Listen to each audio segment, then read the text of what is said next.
اس میں کسی کو شک نہیں کہ پاکستان آج کئی دوسرے ملکوں کی طرح بلکہ دنیا کے تمام ملکوں کی طرح بے پناہ اور بہت ہی خطرناک معاشی چیلنجز کا مقابلہ کر رہا ہے۔ پاکستان کی معیشت کو بے پناہ چیلنجز ہیں اور بہت ہی ہمالیائی چیلنجز کا سامنا ہے ملک کی معیشت کو، لیکن آج کا دن الحمدللہ پاکستان کے لیے ایک ریلیف کا دن ہے، اور ہم کہہ سکتے ہیں کہ پاکستان کی اس معیشت کو جو کہ بعض لوگوں کے نزدیک ڈوبتی معیشت نظر آتی تھی، اس کو ایک بہت بڑا سہارا ملا ہے، اور آج کا دن اس لحاظ سے بہت اہم ہے۔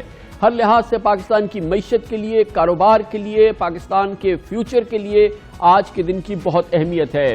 اس کی سب سے اہم خبر اب سے تھوڑی دیر قبل آئی جب اسٹیٹ بینک آف پاکستان نے ایک بار پھر شرح سود میں کمی کا اعلان کیا، اور اب اس میں مزید 2% کمی کر دی، اور اس کے ساتھ شرح سود جو ہے ہماری سنگل ڈیجٹ میں ہو گئی، یعنی 9% ہو گئی۔ ایک ماہ میں شرح سود 4.25% کم ہو چکی ہے، جو کہ یقیناً حالیہ سالوں میں پاکستان کے لیے ایک بہت بڑی ڈیولپمنٹ ہے، اور موجودہ چیلنجز کے لحاظ سے اسٹیٹ بینک آف پاکستان لگتا یہ ہے کہ متحرک نظر آتا ہے۔ اس کے ساتھ ہی آج ہی کے دن یہ خبر آئی ہے کہ عالمی مالیاتی ادارے پاکستان کو جو قرضوں کی ادائیگی کرنی ہے اس سال کے لیے وہ موخر کرنے جا رہے ہیں، اور اس سال پاکستان کو جو تقریباً $10 ارب کے بیرونی قرضے ادا کرنے ہیں، واضح امکانات یہ ہیں کہ یہ اب فی الحال موخر کر دیے جائیں گے۔ پاکستان پر یہ بہت بڑا دباؤ ہے جو کہ اب کم ہوتا جا رہا ہے۔ پاکستان کو میں نے آپ کو بتایا 10 سال کی اس سال ڈیٹ سروسنگ کرنی تھی تقریباً، اور جو اب موخر ہو گئی ہے۔ ایک جانب قرضے ریسکیجول ہو رہے ہیں، اور دوسری جانب یہ بھی خبریں ہیں کہ IMF پاکستان کے لیے اضافی $1 ارب 40 کروڑ کی قرضے کی منظوری دے رہا ہے، اور جو کہ شاید آج متوقع بھی ہے۔ اسی دوران یہ بہت اہم ڈیولپمنٹ جو ملک کے اندر کی ہے، 450 بیسس پوائنٹ کی کمی ہو چکی ہے پاکستان میں 30 دنوں میں انٹرسٹ ریٹ کے اندر، اور اس کی وجہ سے پاکستان میں اندرونی قرضوں کا دباؤ صرف ایک مہینے میں 1300 ارب روپے کم ہو گیا ہے۔ گویا کہ حکومت کے پاس مزید 1300 ارب روپے کی سپیس آ گئی ہے۔ پاکستان کی معاشی صورتحال کے لیے عمران خان حکومت کے لیے ایک بہت بڑا یہ اثاثہ ہے۔ آج پالیسی ریٹ میں ایک ماہ کے دوران تیسری بار کمی کی گئی۔ 16 مارچ کو شرح سود 13.25% تھی، جو اب کم ہو کے 9% ہو چکی ہے۔ 17 مارچ کو اسی پالیسی ریٹ میں 75 بیسس پوائنٹ کی کمی کی گئی تھی، اس وقت کرونا کی آمد تھی، اور پھر 24 مارچ کو ایک خصوصی اجلاس ہوا اسٹیٹ بینک کی مانیٹری پالیسی کمیٹی کا، جس میں 2% کی خاطر خواہ کمی کی گئی، جس کے بعد شرح سود 11% ہوئی۔ مگر آج پھر ایک اور خصوصی اجلاس کیا اسٹیٹ بینک آف پاکستان نے، یقیناً بہت متحرک نظر آتا ہے MPC کا، اور اس میں مزید 2% کمی کر کے شرح سود 9% ہو گئی ہے۔ میری پاکستان کے لیڈنگ بزنس مین سے بات ہوئی ہے، ان کے نزدیک پاکستان میں حالیہ مہینوں میں اس سے اچھی خبر معیشت کے لیے، کاروبار کے لیے ہو نہیں سکتی۔ یہی نہیں، پچھلے ایک ماہ کے دوران ہمارے اسٹیٹ بینک نے کاروبار اور معیشت کو فروغ دینے کے لیے، جو کہ کرونا سے ہمیں چیلنجز کا سامنا ہے، قرضے ملتوی کرنے، ملازمین کی تنخواہوں کی ادائیگی کے لیے آسان قرضوں کی فراہمی کے 3 پیکیجز جاری کیے ہیں، جو کہ بہت ہی ان کو سراہا بھی گیا ہے۔ کمرشل بینک قرضوں کی اصل رقم کی وصولی 1 سال کے لیے ملتوی کر رہے ہیں، اور صرف مارک اپ وصول کریں گے۔ Home financing, personal loan, credit card loans اور دوسرے ادائیگیوں پر بھی چھوٹ ہو رہی ہے، جبکہ رہن شدہ شیئرز جو ہوتے ہیں وہ بھی ان پر جو لمٹ ہے وہ بھی اس میں بھی قرض لینے کی اجازت دی گئی ہے۔ یہ بھی ایک ایڈوانٹیج ہے جو کہ سینٹرل بینک کی جانب سے حاصل ہوا ہے۔ قرضوں میں تاخیر اور ریسکیجولنگ کریڈٹ ہسٹری پر اثر انداز نہیں ہو رہی ہے، یہ بھی اسٹیٹ بینک نے کہا ہے۔ اس کے علاوہ اسٹیٹ بینک نے نجی اداروں کے ملازمین کی 3 ماہ کی تنخواہ کی بروقت ادائیگی کے لیے حالیہ دنوں میں ایک پیکیج کا بھی اعلان کیا، جس میں کمپنیوں کو کمرشل بینکوں سے صرف 4 سے 5% شرح پر قرضے مل سکیں گے، اور قرض کی اصل رقم کی ادائیگی 2 سال میں کی جا سکے گی۔ مجموعی صورتحال پاکستان کے لیے جو معیشت کا بھرپور چیلنجز، بہت ہی خطرناک صورتحال 48 گھنٹے پہلے جتنی نظر آ رہی تھی اس میں بہت بہتری آ چکی ہے، سہل ہو رہی ہے اس پوری صورتحال، اور اس میں بات کرنے کے لیے آج ہمیں عزراء کرام خصوصی طور پر جوائن کر رہے ہیں governor State bank of Pakistan جناب ڈاکٹر رضا باقر۔ بہت بہت شکریہ گورنر صاحب، آپ نے ہمیں جوائن کیا ہے۔ بہت ہی امپورٹنٹ دن ہے آج پاکستان کی معیشت کے لیے۔ سینٹرل بینک اپنی ٹوز پہ نظر آتا ہے، مسلسل جو ہے یہ ایک مہینے کے اندر 3 MPCs اور پھر کل ملا کے 4.25% شرح سود کی کمی ہو گئی ہے۔ یہ بتائیے گا کہ ابھی چند دن پہلے ہی یہ آپ نے 2% کمی کی تھی، اور اس کے دوران آپ نے اتنے پیکیجز بھی دیے، اسٹیمولس بھی دی، وہ کیا وجہ ہے کہ آج پھر MPC کرنی پڑی؟ وہ کیا صورتحال ہے جس نے پرومپٹ کیا کہ پھر فوراً آپ MPC کریں اور مزید 2% کی کمی کریں؟ کامران صاحب السلام علیکم. سب سے پہلے میں آپ کو ناظرین کو سلام پیش کرنا چاہتا ہوں. آپ کے سوال کا جواب دینے سے پہلے میں 3 امپورٹنٹ میسیجز آپ کے ناظرین کو کنوے کرنا چاہتا ہوں معیشت کے لحاظ سے. سب سے پہلے یہ کامران صاحب کہ یہ جو ہماری معاشی حالات میں جو چیلنجز آ رہے ہیں کرونا کی وبا کی وجہ سے، ان کو ٹیکل کرنے کے لیے ہمارے فنڈامنٹلز جو ہیں ابھی سٹرونگ ہیں اکانومی کے. جیسا کہ آپ نے دیکھا تھا کہ اس وبا کے آنے سے پہلے ہماری معاشی حالت بہتر ہو رہی تھی. ہماری سٹاک مارکیٹ اوپر چڑھ رہی تھی، ایکسچینج ریٹ اپریشیٹ ہو رہا تھا. وہ اسی وجہ سے ہو رہا تھا کیونکہ ساری مارکیٹ اور انٹرنیشنل کمیونٹی یہ دیکھ رہی تھی کہ ہمارے فنڈامنٹلز امپروو ہو رہے ہیں. تو پہلا پیغام یہ ہے کہ ہمارے فنڈامنٹلز اب بھی سٹرونگ ہیں، اور جیسے ہم اس وبا پہ قابو پائیں گے تو اسی طرح انشاءاللہ ہماری اکانومی اسی طرح ترقی کرنی شروع کرے گی جیسے پہلے کر رہی. سب سے پہلا پوائنٹ یہ بہت اہم ہے. دوسری چیز کامران صاحب یہ کہ انٹرنیشنل کمیونٹی ہمارے ساتھ ہے، اور یہ بھی بڑی ایک اہم چیز ہے. IMF آج بورڈ میٹنگ ان کی ہو رہی ہے، اور وہ RFI کے تحت یہ جو ریپڈ فائنینسنگ ہے اس کے تحت $1.4 بلین اور ایڈیشنل ہمیں دے رہے ہیں. یہ جو ان کا ایگزسٹنگ پروگرام ہے یہ اس کے اوپر ہے. اور انٹرنیشنل کمیونٹی کا ہمارے ساتھ ہونا اس لیے اہم ہے کیونکہ باقی ساروں کو یہ سگنل جاتا ہے کہ ہم ان کے ساتھ ایک پارٹنرشپ میں کام کر رہے ہیں. اس کے ساتھ ورلڈ بینک، ADB بھی ہمیں ڈسبرسمنٹس دیں گے. تیسری چیز جو میں آپ کے ناظرین کو بتانا چاہتا ہوں وہ یہ ہے کہ ہمارے ملک میں جو اگر چیلنجز اکنامک سائڈ سے آ رہے ہیں تو اور ایمرجنگ مارکیٹس کو اگر آپ دیکھیں تو ان کے ساتھ بھی ایسے ہی چیلنجز آ رہے ہیں. اور اگر آپ کمپیئر کریں، اگر آپ بے شک ہمارا ایکسچینج ریٹ دیکھیں یا اور چیزیں دیکھیں تو ہم باقی ایمرجنگ مارکیٹس کے ساتھ جو ہو رہا ہے اس کی رینج کے بیچ میں ہی ہیں. اب میں آپ کے سوال کا جواب دینا چاہتا ہوں کہ یہ ریٹ کٹ ہم نے کیوں کیا اور اب کیوں کیا. جب سے کرونا وائرس کی وبا پھیلنی شروع ہوئی ہے اور ہمارے پاس اکنامک چیلنجز آ رہے ہیں تو ہم کانسٹنٹلی اکنامک کنڈیشنز کو مانیٹر کر رہے ہیں. کانسٹنٹلی جیسے جیسے ہمارے پاس اور انفارمیشن آتی جاتی ہے ہم یہ ڈیمونسٹریٹ کرنا چاہتے ہیں کہ ہم ایکٹ کرنے کے لیے تیار ہیں. اسی لیے ہم نے اب 2 ایمرجنسی میٹنگز کی ہیں.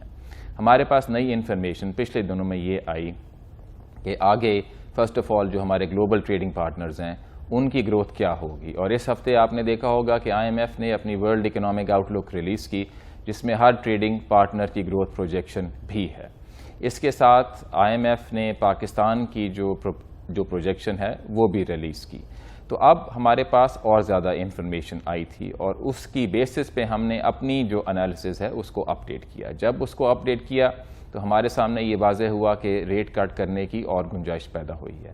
اب ہم یہ بھی کر سکتے تھے کہ انتظار کر لیتے کہ اگلی جو اسکیجولڈ MPC تھی تب کر لیتے، لیکن صورتحال ایسی ہے کہ ہماری یہ تھنکنگ ہے کہ جب ہمارے پاس انفارمیشن ہو تو اس پہ پھر فوراً ایکٹ کیا جائے. اسی لیے آج ہم نے ایمرجنسی میٹنگ کی مانیٹری پالیسی کمیٹی کی اور اس میں یہ فیصلہ کیا گیا کہ اب شرح سود کو 200 بیسس پوائنٹ اور کٹ کیا جائے. تو کیا گورنر صاحب یہ جو سیکنڈری مارکیٹ میں آلریڈی جو ریٹس تھے وہ آلموسٹ پلنج کرتے جا رہے تھے اور وہ ہر لحاظ سے قائبور بھی اور پھر جو ہمارے سیکنڈری مارکیٹ کے ریٹس ہیں، جو گورنمنٹ بانڈز کے ریٹ ہیں، وہ سب جو بلز کے ریٹس ہیں وہ بہت تیزی سے انٹرسٹ ریٹ جو تھا اس کا کم ہوتا جا رہا تھا. اس نے بھی پرومپٹ کیا اور اس نے بھی مجبور کیا سینٹرل بینک کو کہ اب فوری ریئیکٹ کرنے کی ضرورت ہے. جی میں مجبور کا لفظ تو استعمال نہیں کروں گا، لیکن یہ ایک ویلیبل انفارمیشن ہوتی ہے اور سوال یہ پیدا ہوتا ہے کہ سیکنڈری مارکیٹ جو ییلڈز تھیں وہ کیوں کم ہو رہی تھیں. ظاہر ہے اس میں مارکیٹ کے بڑے سارے پرسپیکٹیوز ہوتے ہیں، لیکن ایک ریلیٹڈ چیز کامران صاحب وہ یہ ہے کہ آگے ایکسپیکٹڈ انفلیشن کیا ہے، اور ہم نے اپنی اسٹیٹمنٹ میں بھی اس کا ذکر کیا ہے. ہم نے اپنی اسٹیٹمنٹ میں آج یہ کہا ہے کہ اگلے سال اگلے فسکل ایئر میں جو ہماری پروجیکشن ہے انفلیشن کی وہ ہے 7 to 9%. اس سال کی جو ہم نے پروجیکشن کی ہوئی تھی وہ تھی 11 to 12 اور ہمیں امید ہے کہ جو اب سال ختم ہوئے گا تو ایوریج انفلیشن تقریباً اباؤٹ 11% ہوگی. تو آگے ہم دیکھ رہے ہیں کہ انفلیشن کم ہو رہی ہے. یہ ایک کنسیڈریشن ہوتی ہے مارکیٹس کے لیے جب سیکنڈری مارکیٹ کی ییلڈز سیٹ ہوتی ہیں. تو کیا ایک چیز تو یہ سامنے آ رہی ہے کہ آج کی MPC میں بھی یہ بات سامنے ہے، IMF کی رپورٹ میں بھی سامنے ہے کہ پاکستان کی مجموعی قومی پیداوار کو دنیا کے دوسرے ملکوں کی طرح سے بہت شدید دباؤ کا سامنا ہے، اور یہ بہت ہی پہلے ہی ہماری بہت کم ہے اور یہ مزید کم ہوتی ہے. آپ 1.5% کی بات کر رہے ہیں اور دوسرے ماہرین اس سے بھی کم کی بات کر رہے ہیں. دوسری جانب ہمارے ہاں ظاہر ہے کہ طلب کم ہوئی ہے، جس کی وجہ سے انفلیشن بھی کم ہو رہا ہے، اور ابھی ہمارے نمبرز آنے ہیں اپریل کے آئندہ چند دنوں کے اندر. تو کیا ہم یہ سمجھ سکتے ہیں کہ یہ جو کنٹینیوس آپ کا واچ ہے، جو آپ دیکھ رہے ہیں پوری صورتحال کو، کیا ہم ڈسکاؤنٹ کر سکتے ہیں اس بات کو کہ یا اس کو ڈسمس کر دیں بالکل کہ اگر صورتحال ہوئی تو ایک اور MPC ہوگی، اور پھر موجودہ صورتحال کے حوالے سے جو اب اس وقت پالیسی ریٹس ہیں اس میں مزید ریویو اگر ایسی صورتحال پیدا ہوتی ہے تو اس کی بھی گنجائش ہے؟ کامران صاحب دیکھیں، ابھی اس چیز پہ اسپیکولیٹ کرنا مناسب نہیں ہوگا، لیکن جو پرنسپل ہے ہمارا وہ برقرار ہے کہ ہم جیسے جیسے انفارمیشن ہمارے پاس آ رہی ہے ہم اس کو دیکھ رہے ہیں، اس کی بیسس پہ ہم اپنا انالیسس کر رہے ہیں، اور جو بھی اگر ہمارے سامنے کوئی اہم پہلو آئیں گے تو ہم ان پہ کام کریں گے. ہم نے اب یہ ڈیمونسٹریٹ کر رہے ہیں کہ کام کرنے میں ہم دیر نہیں کریں گے. جیسے ہی ہمیں یقین ہو جائے گا کہ ایک مٹیریل انفارمیشن آئی ہے تو ہم اس پہ فوراً ایکشن لیں گے. ایکسلنٹ. یہ بھی فرمائیے گا کہ کتنی فکر مند تھی ہمارا سینٹرل بینک جب ہم نے دیکھا کہ حالیہ دنوں میں ہمارے روپے پہ بڑا دباؤ آیا ہے، اور ہم نے کوئی 7-8% کی ڈیپریسیشن دیکھی روپے کی، جو کہ بڑی قابل ذکر ڈیپریسیشن تھی. اس سے ہماری جو ہے اور مسائل بھی پیدا ہوئے، اور پہلی بار ایسا لگا کہ روپیہ جو ہے وہ اپنی قدر جو ہے بڑی تیزی سے کھو رہا ہے. وہ تشویش کتنی تھی سینٹرل بینک میں، اور اب موجودہ صورتحال کے اندر آپ کو اس حوالے سے موونگ فارورڈ کیا کیفیت لگتی ہے ہماری جو ایکسچینج ریٹ کی ہے؟ دو باتیں میں کہنا چاہوں گا کامران. سب سے پہلے تو یہ ہے کہ اس کو انٹرنیشنل کانٹیکسٹ میں دیکھیں. جیسا کہ میں نے پہلے کہا، ہمارا ملک دنیا میں اکلوتا نہیں ہے جس کے ایکسچینج ریٹ پہ پریشر آیا ہے. اگر آپ اور ایمرجنگ مارکیٹس کو دیکھیں، مثلا میکسیکو، اس میں ایکسچینج ریٹ تقریباً 20% گرا ہے. اگر آپ برازیل کو دیکھیں تقریباً 18% گرا ہے. ٹرکی کو دیکھیں تقریباً 11% گرا ہے. تو اگر ہمارا ایکسچینج ریٹ 7% گرا ہے تو یہ کوئی ایسی بات نہیں کہ صرف ہمارے ساتھ ہی ہو رہی ہے، ساری ایمرجنگ مارکیٹس کے ساتھ آج کل پریشر ہے. دوسری بات یہ ہے کہ آج کل انسرٹنٹی کا زمانہ ہے. لوگوں کو فکر ہے، لوگوں کو پریشانی ہے. لوگوں کو نہ صرف اپنی صحت کے بارے میں فکر ہو سکتی ہے، اپنے روزگار کے بارے میں فکر ہو سکتی ہے، اپنی معیشت کے بارے میں فکر ہو سکتی ہے. تو ایسے حالات میں ایکسچینج ریٹ کی والیٹیلٹی ہونا یہ کوئی اتنی ان ایکسپیکٹڈ ڈیولپمنٹ نہیں ہے. ہم جو دیکھ رہے ہیں وہ یہ ہے کہ آگے ہمارے ریزروز کی جو حالت ہے وہ بہتر اس لیے لگ رہی ہے کیونکہ IMF سے ابھی ہمیں 1.4 بلین کی ڈسبرسمنٹ ملے گی. اس کے علاوہ ADB اور ورلڈ بینک سے بھی ہمیں ہنڈریڈز آف ملینز ڈالرز کی ڈسبرسمنٹ ملے گی. اس کے علاوہ یہ جو کل G20 نے ڈیٹ ریلیف کا انیشیٹو اناؤنس کیا ہے اس سے ہمیں بھی ریلیف ملے گی. تو اگر ہم آگے اپنے ریزروز کی حالت دیکھیں تو ہم کافی کانفیڈنٹ ہیں کہ ان ریزروز کی جو حالت ہے وہ ٹھیک رہے گی. اور جیسے جیسے مارکیٹ یہ دیکھتی جائے گی کہ انٹرنیشنل کمیونٹی بھی ہمارے ساتھ ہے تو مارکیٹ میں بھی آہستہ آہستہ ہمیں امید ہے کہ کانفیڈنس آئے گا. میں آپ کو بتانا چاہتا ہوں، یاد دلانا چاہتا ہوں کامران صاحب، آج سے 1 سال پہلے ہمارے جو ریزرو تھے وہ 7 بلین تھے، اور آج کا جو لیٹسٹ پبلشڈ فگر ہے وہ ابھی بھی 11 بلین ہے. تو 4 بلین زیادہ ہے کمپیئر ٹو 1 ایئر اگو. اس کے علاوہ آپ کو یاد ہوگا کامران صاحب کہ اسٹیٹ بینک کی فارورڈ لائبلٹیز کافی زیادہ تھیں، 8 بلین کے قریب تھیں. اس کا جو لاسٹ پبلشڈ فگر ہے وہ تقریباً 2.8 بلین تھا. اب اس سے تھوڑا سا زیادہ ہو گیا جو نیکسٹ نمبر آئے گا، لیکن پھر بھی اس میں بھی بہت زیادہ بفر ہے. تو کہنے کی مراد یہ ہے کہ اگر آپ ہماری نیٹ ریزرو بفرز کو دیکھیں، ہماری ریزرو پوزیشن کو دیکھیں تو ابھی بھی یہ بہت زیادہ کمفرٹیبل ہے کمپیئر ٹو 1 ایئر اگو. تو اچھا گھر صاحب، ایک آپ کا بہت بڑا ماشاءاللہ زبردست ایکسپیرینس کے اندر یہ ایکسپیرینس بھی ہے کہ ایجپٹ کو IMF کے پروگرام کے لیے ہیڈ کرنے سے پہلے آپ IMF کے جو انٹرنیشنل ڈیٹ ریلیف پروگرام ہے ماشاءاللہ آپ اس کو ہیڈ کرتے تھے، اور یہ بہت ہی امپورٹنٹ آپ کا ایکسپیرینس ہے آج کے صورتحال میں، جب پاکستان کو ظاہر ہے کہ ایک میسو ہمارے پاس انٹرنیشنل ڈیٹ ہماری آبلیگیشنز تھی جو کہ ہمیں ظاہر ہے کہ اس سال پے کرنی ہے اپنے جو ہمارا فورن ڈیٹ ہے اس کے لیے. مگر اس کے لیے آج خبر آ گئی ہے کہ G20 جو ہے اس نے ڈیٹ ریلیف کا اعلان کیا ہے، اور جو کہ پاکستان کے لیے شاید بہت ہی سودنگ خبر ہے. اور اس کے ساتھ پھر یہ آج جو سینٹرل بینک نے جو پالیسی ریٹ کم کیا ہے، یہ سب ملا کے ایک بڑی اچھی خبر بن رہی ہے. یہ جو انٹرنیشنل ہمیں اچھی خبر آئی ہے، اور خاص طور پہ اس میں جو IMF کا رول ہے اور دوسری ملٹی لیٹرل ایجنسیز کا رول ہے، یہ ہمیں کتنی سپورٹ آپ ایکسپیکٹ کر رہے ہیں کہ جو ہمارے چیلنجز ہیں اور اس وقت جو ہمیں پریشرز کا سامنا ہے اس میں یہ کتنی سگنیفیکنٹ ریلیف ہے؟ کامران صاحب، اس میں ہمیں بہت سپورٹ ملے گا، اور اس کی بنیادی وجہ یہ ہے کہ ایک دفعہ جب آپ ایک ملٹی لیٹرل انیشیٹو میں شامل ہو جائیں، جس طرح پاکستان اس میں شامل ہوا ہے، تو پریزمپشن یہ کریٹ ہو جاتی ہے کہ کریڈیٹرز جو ہیں اس ملک کے، وہ اس ملک کی ڈیٹس کو وہی ریلیف دیں گے جس طرح IMF اور ورلڈ بینک اور G20 جو اپنے پروگرام میں اس کی ڈیٹیلز بنا رہے ہیں۔ اس سے جو انڈیویجول ڈیٹر کنٹریز ہیں ان پہ پریشر بہت ریلیز ہو جاتا ہے، اور اس کی وجہ سے جو ہمیں آگے بینیفٹ بیلنس آف پیمنٹس کو ملے گا، ہمارے ریزروز کو جو ملے گا، وہ بہت اہم ہے۔ تو یہ G20 نے ایک بڑا اہم فیصلہ کیا ہے، اور اس میں خوش قسمتی کی بات یہ ہے کہ پاکستان اس لسٹ میں انکلوڈڈ ہے جو ملک اس اسکیم کے لیے ایلیجبل ہیں۔ تو ہم سب کو اس پہ بڑی خوشی ہونی چاہیے۔ اور اس کا مطلب یہ ہے نا گورنر صاحب کہ جو ہمارے بائی لیٹرل لونز ہیں، جو ہمارے پاس جو ہمارے انٹرنیشنل جو ہمارا فورن ڈیٹ پروفائل ہے، اس کے اندر جو ہمارے بائی لیٹرل لونز ہیں، یہ جو ملٹی لیٹرل لونز ہیں ہمارے، یہ سب انشاءاللہ یہ ری اسکیجول ہو جائیں گے، رول اوور ہو جائے گا ان کا۔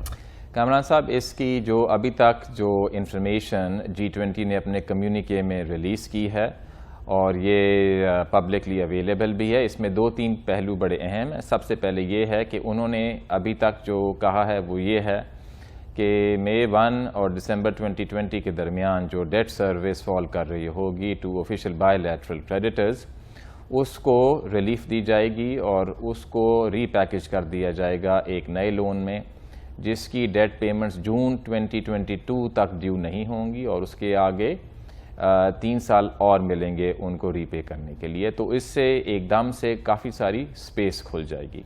دوسرا، انہوں نے یہ بھی کہا ہے کہ اس سچویشن کو دوبارہ اسیس کیا جائے گا، اور IMF اور ورلڈ بینک یہ کہیں گے کہ آیا جو ڈیٹ سسپینشن کا پیریڈ ہے اس کو December 2020 سے بھی آگے بڑھانے کی ضرورت ہے۔ ظاہر ہے ان 2-3 مہینوں میں آگے IMF اور ورلڈ بینک دیکھیں گے کہ ایمرجنگ مارکیٹس اور جو لو انکم کنٹریز ہیں ان کی لیکویڈٹی پوزیشن کیا ہے۔ لیکن جو سب سے اہم چیز ہے کامران صاحب، وہ یہ ہے کہ اس ملٹی لیٹرل انیشیٹو میں پاکستان شامل ہے، تو آگے اگر اس میں اور بھی ریلیکسیشنز آتی ہیں تو پاکستان بھی اسی میں شامل ہوگا۔ اور گورنر صاحب، یہ ریکگنیشن بھی ہے نا، انٹرنیشنل ریکگنیشن بھی ہے کہ جو کچھ بھی ہم کر رہے ہیں، ایک تو پہلے تو کووڈ-19 سے نبرد آزما ہونے کے لیے کنٹری، پھر جس طرح سے ہم اپنے فائنینسز، اپنی مانیٹری پالیسی وغیرہ کو مینیج کر رہے ہیں وہ، اور پھر جس طرح سے اوور آل جو ہمارے افیئرز ہیں اس پہ انٹرنیشنل کمیونٹی کا یہ ایک کانفیڈنس بھی ریفلیکٹ ہوتا ہے نا، یہ جو جس میں پاکستان کو شامل کیا گیا ہے۔ جی کامران صاحب، دیکھیں سب سے پہلی بات تو کانفیڈنس کی یہ ہے کہ ہم نے جو ابھی تک سارے میجرز لیے ہیں اس میں انٹرنیشنل کمیونٹی کی بھی ہمیں بیکنگ ہے، اور جیسا کہ آپ دیکھ رہے ہیں کہ IMF جو ہمیں ابھی سب سے زیادہ سپورٹ کر رہا ہے، ان کا بھی ہمیں سپورٹ ہے، اور ہمارا جو پروگرام ان کے ساتھ وہ بھی آن ٹریک ہے، اور اس کے ساتھ ساتھ مزید وہ ہمیں اس میں $1.4 بلین دے رہے ہیں، اور جیسا کہ میں نے کہا آج ان کی اس میں بورڈ میٹنگ ہے۔ اس کے ساتھ ساتھ اس ملٹی لیٹرل انیشیٹو میں شامل ہونا یہ بھی ہمارے لیے بڑی اچھی ایک خبر ہے، اور اس کا فائدہ یہ ہے کہ ہمیں خود اتنی اب محنت نہیں کرنی پڑے گی ڈیٹرز کو آؤٹ ریچ کرنے کی، لیکن ہمیں اس میں شامل ہونے سے IMF اور ورلڈ بینک سے کافی اور مزید سپورٹ ملے گا۔ تو آل ان آل انٹرنیشنل کمیونٹی کے لحاظ سے یہ بڑی اچھی خبر ہے ہمارے۔ تو یہ ساری اچھی خبروں کا ظاہر ہے کہ ریفلیکشن اور اس کا جو بیسک بنیاد پاکستان کے لیے ہو سکتی ہے کہ وہ ہماری اکانومی میں اس کی جو ہے کرنٹ نظر آئے، اور یہ جو پورا اسٹیبلس ہے اوور آل، یہ اس سے بہتری نظر آئے۔ آپ اس کو کیسے دیکھنا چاہیں گے، اس کی ریفلیکشن کہاں؟ کل ایک بڑی امپورٹنٹ گورنمنٹ کی انیشیٹو آ رہی ہے، پریزیڈنشل آرڈیننس آئے گا کنسٹرکشن انڈسٹری کے لحاظ سے، اور پاکستان میں ہم نے دیکھا ہے کہ ہاؤسنگ میں یہ مارٹگیج فائنینسنگ کا بالکل کوئی وجود نہیں ہے۔ یہاں فور کلوجر لاز آ گئے ہیں، گورنمنٹ ایک بہت ہی میسو یہ انسینٹیو پیکج دے رہی ہے کنسٹرکشن انڈسٹری کے لیے. کتنی تیار ہے ہماری بینکنگ انڈسٹری کہ وہ اب اس انیشیٹو کو, جس کو اب کنسٹرکشن کو انڈسٹری بھی قرار دے دیا گیا ہے, اس کو سپورٹ کرے, اور وہ چیز جو پاکستان میں کبھی نہیں ہوئی ہے کہ بینکس آئیں اور اس ہاؤسنگ فائنانس کے اندر وہ ہمیں نظر آئیں. تو ہم ایکسپیکٹ کر سکتے ہیں کہ اب کل جب یہ آرڈیننس آ جائے گا تو بینکس بھی اس میں ایکٹیو ہوں گے. کامران صاحب, یہ آپ کا بڑا اہم سوال ہے. ہماری جو بینکنگ انڈسٹری ہے, سب سے پہلے تو میں آپ کو یہ کہنا چاہوں گا کہ اس کے جو فنڈامنٹل انڈیکیٹرز جو ہیں بڑے اچھے ہیں from an international perspective. Non performing loans کا ریشو ریلیٹیولی کم ہے, کیپٹل ایڈیکویسی اسٹرانگ ہے, اور یہ ایک بڑی اہم چیز اس لیے ہے کیونکہ جیسے جیسے آگے اکانومی کو سپورٹ پرووائڈ کرنا ہوگا تو بینکس کی کیپیسٹی ہے وہ سپورٹ پرووائڈ کرنے کی. نمبر 2, بینکس ہمارے ساتھ بڑا تعاون کر رہے ہیں جو بھی ہم نے اسکیمیں ابھی تک اناؤنس کی ہیں. ظاہر ہے کہ بینکس پہ بھی ابھی کافی کنسٹرینٹس ہیں, ان کے امپلائیز پہ بھی کنسٹرینٹس ہیں, لوگ کچھ دفتر بھی نہیں آ رہے, لیکن وہ ہمارے ساتھ تعاون کر رہے ہیں. میں آپ کو ایک مثال دینا چاہتا ہوں, اور وہ یہ ہے کہ جو ہم نے PBA پاکستان بینکس ایسوسی ایشن کے ساتھ جو اسکیم نکالی تھی کہ پرنسپل ایکسٹینشن 1 سال کی ہو جائے گی, اس سے بہت زبردست ریلیف ملی ہے. ابھی تک جیسا کہ آپ جانتے ہوں گے تقریباً 80,000 ایسے لوگ ہیں جو اس سے ابھی تک ان کو فائدہ ہو چکا ہے, اور اس میں تقریباً 20 بلین روپیز جو ہیں ابھی آلریڈی ایکسٹینڈ ہو چکے ہیں. یہ بینکس ہی ہمارے ساتھ تعاون کر رہے ہیں جو اس اسکیم کو آگے چلا رہے ہیں. اس کے علاوہ ایک اور اسکیم جو ہم بینکس کے ساتھ امپلیمنٹ کر رہے ہیں, اور یہ بڑی اہم اسکیم ہے ہمارے لیے, وہ ہماری روزگار بچانے کی اسکیم ہے جو ہم نے نکالی تھی پچھلے ہفتے, جس کا اعلان کیا تھا کہ اگلے 3 مہینے میں جو بھی بزنس اپنے کسی ورکر کو لے آف نہیں کرے گی تو وہ ہم سے کنسیشنل لون لینے کے لیے ایلیجبل ہے. 5% پہ ان کو یہ قرضہ ملے گا, اور اگر وہ ایکٹیو ٹیکس پیئر لسٹ پہ ہیں تو پھر 4% پہ ملے گا. یہ اسکیم بھی بینکس کے تھرو ہی امپلیمنٹ ہو رہی ہے. تو اسٹیٹ بینک کی جو اسکیمیں ہیں ان کو امپلیمنٹ بینکس ہی کرتے ہیں, اور ان کے ساتھ ہم تعاون سے کام کر رہے ہیں. اگر آپ کے کسی میں یہ پیغام دینا چاہتا ہوں سب ناظرین کو کہ اگر کسی بزنس کو کوئی دقت آئے تو ہم نے اسٹیٹ بینک میں بھی ایڈورٹائز کیا ہوا ہے کہ آپ ہمیں کس کانٹیکٹ نمبر پہ کانٹیکٹ کر سکتے ہیں.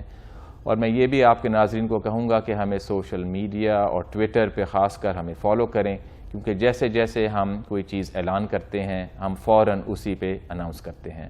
تو اوور آل کامران صاحب, پبلک سیکٹر کی مختلف ایجنسیز ہر کوئی اپنے اپنے ایریا میں ابھی اکانومی کے لیے اسٹیمولس اور ریلیف پرووائڈ کر رہی ہے. اسٹیٹ بینک کے نیچے جو چیزیں آتی ہیں ہم ان پہ فوکس کر رہے ہیں. میں نے آپ کو ان اسکیموں کا بتایا, تو یہ سارا ایک کوآرڈینیٹڈ ایفرٹ ہے جس کے تحت ہمیں یہ امید ہے کہ اس ملک کے جو اکنامک ٹیم ہے انشاءاللہ اس وبا پہ اور اکانومی کا جو اسٹیمولس ہے یہ ہمارا کامیاب ہوگا, اور جلد از جلد ہمیں مشکلات سے گیئر اپ ہو رہے ہیں. یہ جو کنسٹرکشن انڈسٹری میں اب انشاءاللہ بہتری آئے گی, اس میں سرج ہم دیکھیں گے, تو بینکس اس کا فائدہ اٹھانے کے لیے, اس کو سپورٹ کرنے کے لیے گیئر اپ ہو رہے ہیں آپ کے خیال میں؟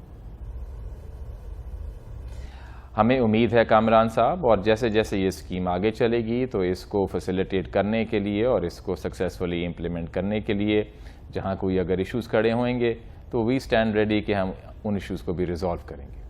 یہ فرمائیے گا کہ پوری دنیا میں ہم نے دیکھا ہے کہ کرونا نے جس چیز کو سپورٹ کیا سب سے زیادہ وہ ٹیکنالوجی ہے, اور پھر فائنینشیل ورلڈ کے اندر ہم نے دیکھا ہے کہ یہ جو ڈیجیٹل پیمنٹ سسٹمز ہیں اور یہ جو ڈیجیٹل پلیٹ فارمز ہیں جن کا تعلق فائنینسز سے ہے, وہ یقیناً بہت متحرک ہوئے ہیں, اور پھر ای کامرس وغیرہ میں بہت بڑا سرج دیکھنے میں آیا ہے. ہمارے ہاں جو ہے وہ شاید بہتری تو آئی ہے پہلے کے مقابلے میں, لیکن ایسا لگتا ہے کہ ابھی تک ہم گیئر اپ نہیں ہیں اس کا بھرپور فائدہ اٹھانے کے لیے. اسی لیے آج تک ہم دیکھتے ہیں کہ ہمارے لوگوں کے ہمیں جب میں غفیر نظر آتے ہیں گروسری سٹورز پہ اور اس ساری چیزوں میں, جو دنیا اس سلسلے میں کافی آگے جا چکی ہے. آپ کتنی یہاں پہ کمی دیکھتے ہیں اور اس میں کتنی گنجائش ہے, اور سینٹرل بینک اس سلسلے میں کیا کر رہا ہے؟ کامران صاحب, یہ ایک بہت ہی اہم ایریا ہے ہمارے لیے. اسٹیٹ بینک نے ابھی چند مہینے پہلے ورلڈ بینک کے پریزیڈنٹ جب پاکستان آئے ہوئے تھے ان کے ساتھ مل کے نیشنل پیمنٹ اسٹریٹجی لانچ کی ہے جو کہ ڈیجیٹل پیمنٹس کو پروموٹ کرے گی. اس میں ہم نے کافی ساری اناؤنسمنٹس بھی کی ہیں جو ہماری ویب سائٹ پہ ہے. ابھی ہمیں 2-3 مسائل ہیں. سب سے پہلے ایک مسئلہ یہ تھا کہ ہمارے پاس پوائنٹ آف سیلز مشینز اتنی زیادہ نہیں ہیں, تو اس میں ہم کوئی چینجز لائے ہیں تاکہ اور بھی ریٹیل آؤٹلیٹس میں پوائنٹ آف سیلز مشینز لگیں اور لوگ کریڈٹ کارڈ یا ڈیبٹ کارڈ کو زیادہ استعمال کریں, یا آلٹرنیٹیو اور بھی چینلز ہیں کیو آر کوڈ یا کچھ اور, اس کو استعمال کریں. دوسری چیز یہ ہے کہ کچھ فیس کا مسئلہ ہے کہ جو بینکس اور ایجنسیز فیس چارج کرتی ہیں. اس کے لیے آپ نے دیکھا ہوگا کہ اسٹیٹ بینک نے جو انٹر بینک ٹرانسفرز ہیں اس پہ جو فیس ہیں وہ بالکل زیرو کر دی ہیں. تو اب اگر آپ آن لائن ٹرانسفر کرتے ہیں تو اس میں قطعاً کوئی فی نہیں لگتی. لاسٹ میں آپ کو یہ کہنا چاہوں گا کہ ڈیجیٹل اور پیمنٹس اور فائنینشیل انکلوژن کو بڑھانے کے لیے اسٹیٹ بینک نے کچھ سال پہلے انیشیٹو لانچ کیا تھا برانچ لیس بینکنگ کا, جس کی وجہ سے بہت سارے اکاؤنٹ اور کھلے. اور آج جو احساس پروگرام کے تحت ایمرجنسی کیش جو ڈسٹریبیوٹ ہو رہا ہے وہ برانچ لیس بینکنگ ایجنٹس اس میں ایک بہت اہم کردار ادا کر رہے ہیں. تو آپ کے سوال کا جواب یہ ہے کہ اس میں ہمارے پاس اور پروگریس کرنے کی گنجائش ہے, لیکن اسٹیٹ بینک کی سائٹ سے ہم نے اس پہ بہت ایمفیسس دیا ہوا ہے اور آگے انشاءاللہ اس کو ہم اور بھی آگے لے کے جائیں گے. ڈاکٹر صاحب, ایک اور چیز جو ابھی آپ نے انسینٹیوز دیے تھے, جو سینٹرل بینک کا ایک پیکیج آیا تھا انڈسٹریز کے لیے, جس میں خاص طور پہ آپ نے لوکل انڈسٹری کو بھی کہا تھا کہ اگر اس سال وہ انویسٹمنٹ کریں گے تو ان کو لینڈنگ جو ہوگی وہ بینکس جو ہیں انہی ریٹس پہ کریں گے جو کہ ہمیں ایکسپورٹ انڈسٹری کے لیے آپ نے دیے. لانگ ٹرم فائنینسنگ جو ہے وہ انہی ریٹس پہ ہوگی, اور یقیناً وہ ایک بڑی اٹریکٹیو چیز تھی. مگر اس وقت پالیسی ریٹ جو تھا وہ 11% تھا, اب یہ 9% ہو گیا ہے. تو وہ جو ایک بہت اٹریکٹیو اس کا بیچ کا گیپ تھا وہ بڑا کافی حد تک شرنک ہو گیا ہے. تو کیا ہم ایکسپیکٹ کریں کہ وہ جو آپ نے انسینٹیو دیا تھا اس ریٹ کو پھر تھوڑا وہ بھی کچھ شرنک ہو؟ کامران صاحب دیکھیں, ابھی تو جو ہم نے اسکیم اناؤنس کی ہوئی ہے وہ ایسے ہی ہے. میں آپ کے ناظرین کو ریکویسٹ کروں گا کہ اگر وہ انٹرسٹڈ ہیں تو اس کا فائدہ اٹھائیں, کیونکہ یہ صرف 1 سال کی ہی اسکیم تھی. اور اگر آج پالیسی ریٹ 9 ہے تو جو اس کے اوپر جو bank usually mark up charge کرتا ہے, تو جو لینڈنگ ریٹ ہے بینک کا اور جو اس اسکیم کا ریٹ ہے اس میں آج بھی بہت فرق ہے. تو میں یہ ریکویسٹ کروں گا کہ اگر کوئی بزنس اس میں انٹرسٹڈ ہے تو اس سے فوراً فائدہ اٹھائیں, کیونکہ وہ 1 سال تک کی اسکیم ہے. اب یہ جو ہمارے چیلنجز ہیں گورنر صاحب, اس کے اندر جو ہمارے بزنسز ہیں جو کہ آلریڈی ظاہر ہے کہ بہت شدید پریشر کے اندر ہیں, اور آپ نے بہت زبردست سکیمز دی ہیں, موریٹوریم دیا ہے, بہت کنسیشنز دیے ہیں, اس کے باوجود جو سینیریو آپ کو نظر آ رہا ہے ہمارے جو بینکس پہ, وہ کیا مینیجبل لگتا ہے آپ کو؟ کیونکہ یہ بھی آوازیں آ رہی ہیں کہ بہت میسو NPLs آئیں گے اور بینکوں کے لیے بڑے مسائل کھڑے ہو جائیں گے, خاص طور پہ چھوٹے بینکس وغیرہ کے لیے. اوور آل جو سینیریو آپ دیکھ رہے ہیں, اور ظاہر ہے کہ اس وقت پلس پہ آپ کا ہاتھ ہوگا اور آج کل کچھ زیادہ ہی ہوگا, آپ کو کچھ تشویش ہے؟ کامران صاحب, سب سے پہلے تو دیکھیں یہ نارمل ہی ہوگا کہ کچھ تھوڑی بہت NPL ریشو میں انکریز ہوئے گی. ہمیشہ جب اکانومیز کی GDP گروتھ ڈاؤن ٹرن پہ جاتی ہے, ریسیشن ہوتی ہے, تو NPL ریشوز بڑھتے ہیں. تو تھوڑی بہت تو ہمیں ایکسپیکٹ کرنی چاہیے. لیکن جیسا کہ میں نے کہا کہ بینکس کی جو فنڈامنٹلز تھے کافی اسٹرانگ تھے اس سچویشن سے پہلے, تو اس لیے ہمیں امید ہے کہ انشاءاللہ جب سکسیسفلی ہم اس سے باہر نکلیں گے تو بینکس بھی اس سچویشن کو broadly they will be able to manage it. دوسری چیز, جو انٹرسٹ ریٹس جو کم ہو رہے ہیں, اس سے جو انڈر لائنگ جو بوروورز جو ہیں ان کی جو سالونسی وہ امپروو ہو رہی ہے, اور یہ بھی جو بینکس کی جو ایسٹ کوالٹی ہے اس کو سپورٹ کریں گے. اور تیسری چیز, ہم بینکس کے ساتھ بڑے فریکوینٹ کانٹیکٹ میں ہیں. ہمارے ایگزیکٹو ڈائریکٹر جو بینکس کو سپروائز کرتے ہیں, ان کی ویکلی کالز ہوتی ہیں کارپوریٹ ہیڈز کے بینکس کے ساتھ, اور ہم بینکس کے جو پورٹ فولیوز کی جو ڈیولپمنٹس ہیں ان کو بہت کیئرفلی مانیٹر کر رہے ہیں. اور جیسے جیسے اگر ہمیں آگے کوئی اقدامات لینے ہوئے تو ہم ان کے لیے بھی تیار ہیں. But we are quite confident right now about our banking industry. Excellent, بہت شکریہ, بڑی نوازش ہے. Governor State Bank doctor Raza Baqir ہمارے ساتھ تھے. Commercial break